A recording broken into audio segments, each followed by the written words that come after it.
Okay. So we've looked at the layers, we know the characteristics. Obviously, if you are at home, you should have done the Google form or will be doing the Google form for Earth's layers. So we know that the core has all this heat, but how does it still have it after 4.6 billion years after its formation? Like, what's going on? And so that's what we're going to talk about today and possibly into tomorrow a little bit. So how is it that the core is staying so hot? So this is slide number 16. And we know that the core temperature is about 11,000 degrees Fahrenheit, and that's even hotter than the surface of the sun. So again, I don't want to confuse where our heat comes from. The heat that sustains Earth does not come from the core. Our ground is not hot, right? Our crust isn't hot. That's not what's fueling our planet, right? Where does our energy come from? Here at the surface, where do we get our energy from? It's okay. Is it on the board though?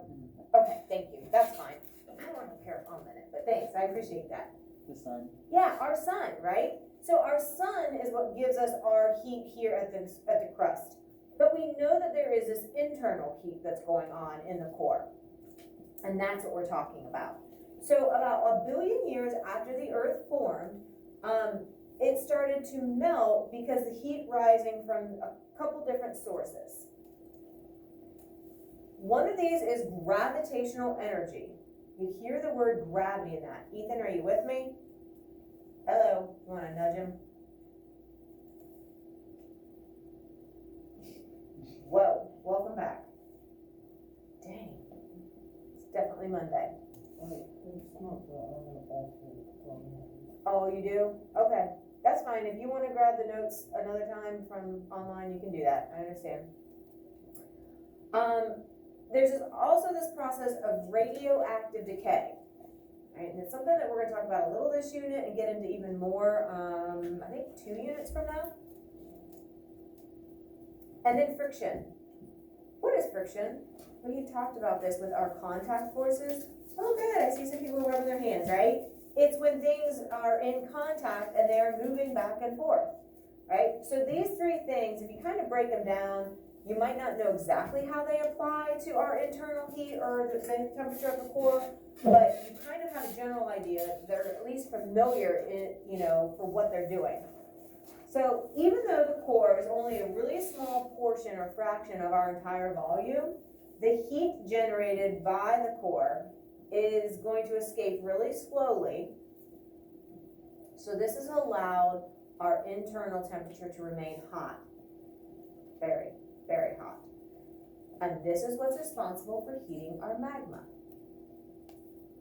And if the magma is heated, this is why we get the convection currents, right? Because you have to have a heating and a cooling for convection currents to take place.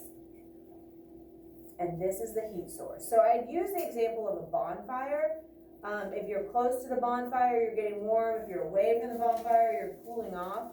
And that core is kind of like, our bonfire.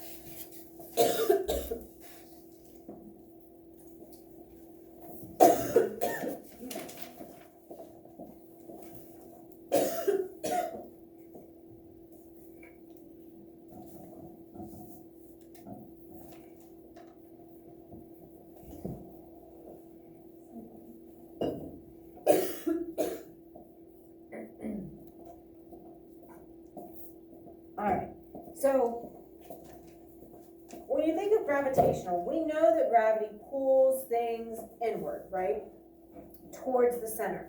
So this is exactly what happened as our Earth, our planet, was starting to form.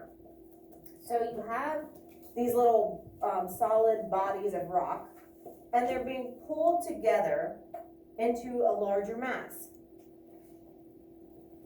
And over time, they collided and they fused together. Fuse means coming together, right? They joined up. And the gravitational energy that caused this movement is kinetic energy. And it's what pulled them together and then transferred into thermal energy as they were kind of grinding and pulling at each other. I don't need you to be like a total expert on like where this heat is coming from, I just want you to have an idea, because people are usually asked, like, where does this heat come from? Why? So some of this is a little bit hard to imagine. And so again, I don't need you to be like an expert on it. I just am kind of trying to give you a little bit of background or like some resource of how and where this heat came from. All right. The second way that heat is generated within the earth is through this process of radioactive decay. So the interior of the earth, or the inside, our core, is made of these radioactive isotopes that are actively decaying. And you guys have probably heard of radiation. There's some harmful radiation, and then there's some radiation that's not harmful. But when something is decaying or radioactive, it's because you have this nucleus. And remember the things that are in the nucleus. What are the two subatomic particles that are in there? Do you remember? Protons. The electrons are buzzing around outside, but the protons and neutrons. Very nice. So you have the protons and neutrons. Well, with uranium, for example, 235, there are a total of 235 protons and neutrons in that nucleus. That's really big. Sorry. That's really big. Okay? Because it's so big, that nucleus is not stable. It's not able to keep that circular nucleus intact. And so what happens is if a stray neutron bumps into that nucleus, it can cause it to split. And when that happens, it will split, for this example, into barium and krypton, making two smaller nuclei. All right, and so then that process just continues. If there's more uranium, these neutrons have gotten released from here. They go on, they bombard this large nucleus, splitting it, and every time it splits, a large amount of energy or heat is released. We're going to get into this a whole lot next year. We have a whole unit on nuclear fusion and nuclear fission. This is actually nuclear fission, where a nucleus divides.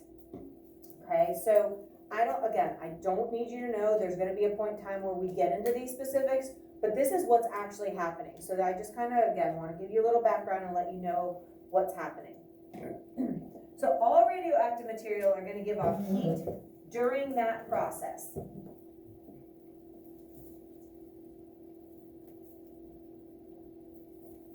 Okay. And we'll also talk about this a little bit more when we get to carbon dating. 2 units from now. And then finally, and you guys, a lot of you were showing this with your hands already, friction. Well, we already know that more dense things are going to sink to the center or to the bottom. And so when we have that gravitational formation happening, everything coming together to form our solid planet, the more dense material started going towards the core. And as it moved down, because it's in contact, friction occurred. We know that friction causes heat, right? And a lot of you already did. You rubbed your hands back and forth and you feel that heat.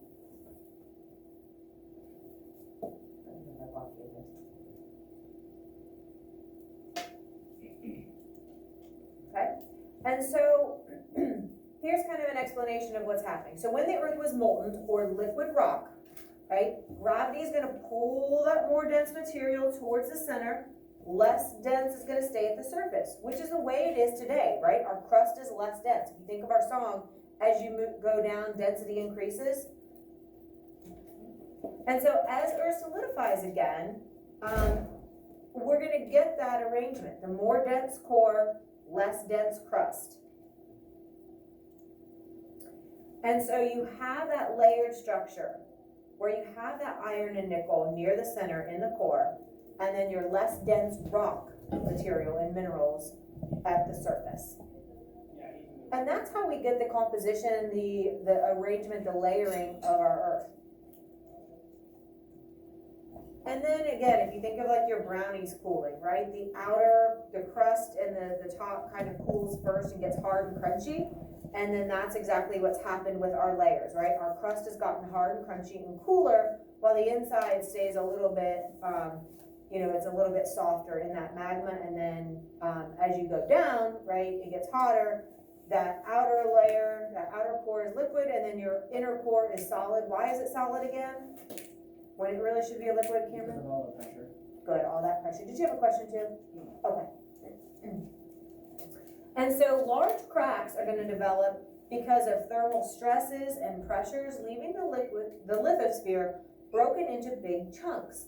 So it's kind of like taking a hard-boiled egg and kind of cracking it. You get cracks that form that don't really affect the white of the egg, right? And so those cracks are going to be like our plates, our tectonic plates that we'll learn about all next unit, but they're going to be part of that lithosphere. They get broken into these big chunks, okay? So here's just a picture showing what's going on. More dense material is sinking to the bottom, the lighter material is staying at the top. So this is all happening as it's a liquid, right? As it's that molten rock. And then it cools off, and that's why we get our different layers appearing, right? Our different less dense, more dense. It's saying refreeze. Refreezing, obviously we're not like frigid below zero like we would think for, us to be cold. Refreezing, we're just meaning it's getting more solid, okay? We'll take a look at this video tomorrow. And let's see, let's take a look here. So as we look at this, we're going to see some things that are moving inside the earth. Obviously matter, which is anything that has mass and takes up space, and that's our magma and rock, right? Magma through our convection currents, rock, our crust is going to move as the plates move. Energy, and this isn't something that we've necessarily talked about too much, but thermal is our heat, radioactive, and that's what's generating some of our heat, and then seismic is a new one. Okay, so we'll pick up with this slide tomorrow. Okay, we'll pick up with this one.